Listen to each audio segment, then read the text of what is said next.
SMT Nation, we back. We've got a huge T-Mobile 5G network update.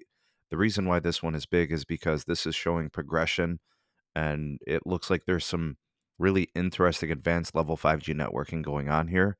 I know this is probably something that's happening in other markets. So just as to bring the awareness to you, be on the lookout for these things. So the 5G SA connection progressions are ongoing. All testing I'm sharing with you guys today is from the Google Pixel 6 Pro, which is a phone that came out last year, but does have 5G SA operations enabled. It's got the hardware, it's got the software, it's an updated phone. So everything that these newer phones can do that came out this year, this phone can also do. There probably are some bandwidth restrictions, but we're not really at the point where that's going to be much of a problem currently.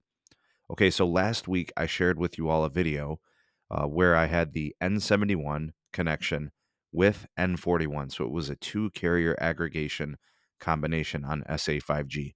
The N71 channel is 15 megahertz. The N41 channel was 100 megahertz.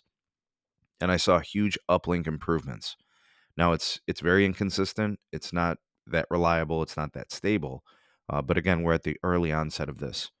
This week, I saw an additional configuration in which uh, we had the 15 megahertz channel of N71. You guys will see it pictured here on the third line from the top. But you also have the N41 100 megahertz, so that's the same. But we got an additional third carrier added to the configuration, a second N41 channel of 40 megahertz. So I think T-Mobile has 160 megahertz of N41 here, the 2500, the 2.5 gigahertz. So I think they left 20 megahertz on LTE because sometimes I connect to it. But you've got 140 combined megahertz of bandwidth on this three carrier aggregation combined with the N71. So I will give you guys full disclosure. The connection is extremely unstable. The latencies are absolutely all over the place. I've seen them as low as like high teens, like 18, 19 milliseconds, all the way up to like 83 milliseconds. So that's everywhere. The downlink hasn't really shown all that much improvement, maybe about a 10% or 15% improvement. So the download is approaching like 400 megabits per second. The uplink is still in the single digits.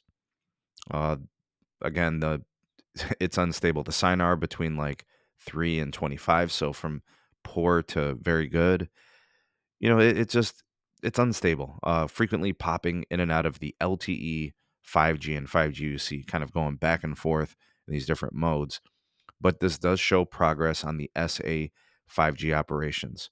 All right, so here is a speed test that I was able to take while connected to that exact configuration, and you will see that I'm approaching that 400 megabit mark. Here's a ping time of 40 and a jitter of 21, right? So it's kind of unstable. It's not the worst, but there is some jitter there. And I actually think this speed test may have timed out. It wasn't able to conduct the uplink portion of the test.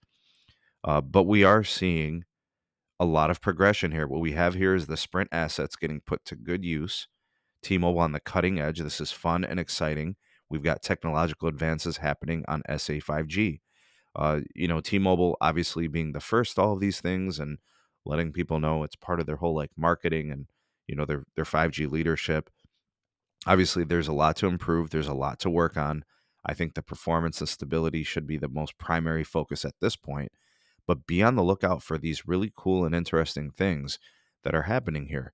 We can't say the same thing about AT&T and Verizon in terms of them being as far along as T-Mobile when it comes to the commercial network testing that we're starting to see in the wild, right? I don't have a special SIM. I don't have a special device. I don't have a reference device. T-Mobile didn't give me anything unique to connect to on like a certain SIM card or anything. This is a regular Magenta business line. This is a regular commercial device that's a year old, and we're seeing all these things, out in the wild, and we're able to test them and kind of see that and experience that. So be on the lookout. Excuse me. Tell me what you guys are seeing. I'd like to know, if you guys are seeing similar configurations. Maybe you're seeing the two carrier aggregation or whatever. Let me know. Comment down below. You all the voice of the people, the SMT Nation. Let your voice be heard. Like, share, subscribe for more, and turn on the bell notification icon to never miss an upload. Go ahead, have a great rest of the day. Be great out there. Every day is an opportunity to be great. Reach greatness. I think that's the best way to close out these videos. Thanks again for watching. See you on the next one. Peace.